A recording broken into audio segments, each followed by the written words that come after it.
రవి అనే ఒక software engineer హైదరాబాద్‌లోని ఒక కొత్త అపార్ట్‌మెంట్‌కి మారాడు.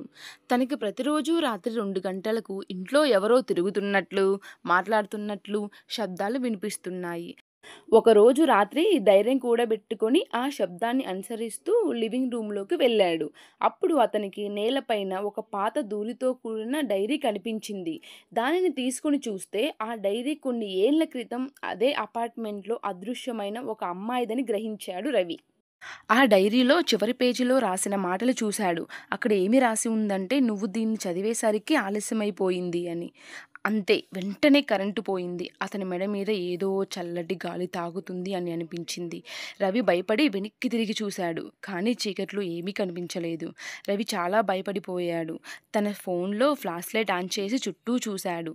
ఆ గదిలో ఒక అద్దం ఉంది. ఆ అద్దంలో రవి ప్రతిబింబం మాత్రమే కనిపిస్తుంది. కానీ రవి జాగ్రత్తగా గమనించగా అతని వెనక మరొక విచిత్రమైన ఆకృతి నిలబడి ఉందని తెలుసుకున్నాడు. ఆ ఆకృతి ఉన్నట్టుండి కదిలింది. రవికి ఒక్కసారిగా గుండె ఆగినంత పని అయ్యింది. ఆ ఆకృతి మెల్లగా మహిళ రూపంలోకి వచ్చి రవి ముందు నించుంది. ఆ మహిళ ముఖం సరిగ్గా కనిపించలేదు. కానీ ఆమె కళ్ళు కన్నీళ్లతో నిండినట్లు అనిపించింది రవికి. అప్పుడు ఆ మహిళ రవితో, "నువ్వు ఈ డైరీ తెరిచావంటే నువ్వే నన్ను కాపాడాలి" అని ఎంతో బాధతో మాట్లాడింది. రవి భయంతో, ఎవరు మీరు? అసలు ఏమైంది? అని అడిగాడు. ఆమె బాధతో, "నన్ను హత్య చేశారు. నేనిచ్చిన వాగ్దానం నిలబెట్టుకోలేకపోయాను. ఇప్పుడు నువ్వే నాకు న్యాయం చెయ్యాలి" అని రవిని వేడుకుంది. మహిళ అలా అనగానే గాలి గట్టిగా వీచింది. కిటికీలు బలంగా తెరుచుకున్నాయి. రవి ఏమాత్రం ఆలస్యం చేయకుండా ఆ డైరీ మొత్తం చదవాలని అనుకున్నాడు. కానీ ప్రతి పేజీలో కొత్త కొత్త భయంకర నిజాలు వెలుగులోకి వస్తున్నాయి. ఆ నిజాలు చదువుతున్న రవి డైరీని గట్టిగా పట్టుకొని భయాన్ని ఆపుకునే ప్రయత్నం చేశాడు.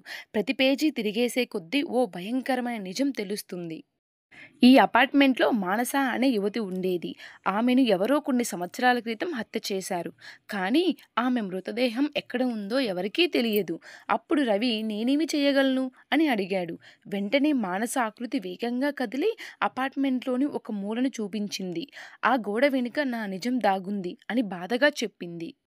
రవికి ఏమీ అర్థం కాలేదు. రవి గోడ దగ్గరికి వెళ్లి ఫ్లాష్ లైట్ వేసి చూశాడు. అక్కడ గోడలో ఓ స్వల్పమైన బీటలు ఉన్నట్లు అనిపించింది. అది ఖచ్చితంగా కొంతకాలం కిందట పెట్టిన గోడలా అనిపించింది. ఆమె స్వరం మళ్ళీ వినిపించింది. "దయచేసి నేను శాంతి పొందాలంటే ఇది బయటపడాలి" అని. వెంటనే రవి వేగంగా వెళ్లి మెకానిక్ టూల్స్ తీసుకుని గోడను పగలగొట్టడం మొదలుపెట్టాడు. అలా పగలగొడుతూ ఉండగా కొంతసేపటి తర్వాత గోడకు పెద్ద చీలిక ఏర్పడింది. ఆ చీలికలోనుంచి ఏదో కూరుకుపోయినట్లు కనిపిస్తుంది. అతడు కొంచెం దగ్గరికి వెళ్ళేసరికి రవికి గుండె ఆగినంత పనైంది. అసలు ఆ గోడలో ఏముందంటే ఒక కుళ్ళిన మానవ మృతదేహం. అసలు ఏం జరిగింది? మానస ఎవరు? మానసని ఎందుకు చంపారు? అసలు ఎవరు చంపారు? ఇవన్నీ తెలుసుకోవాలంటే నెక్స్ట్ పార్ట్ వచ్చేదాకా వెయిట్ చేయండి. Thank you for watching.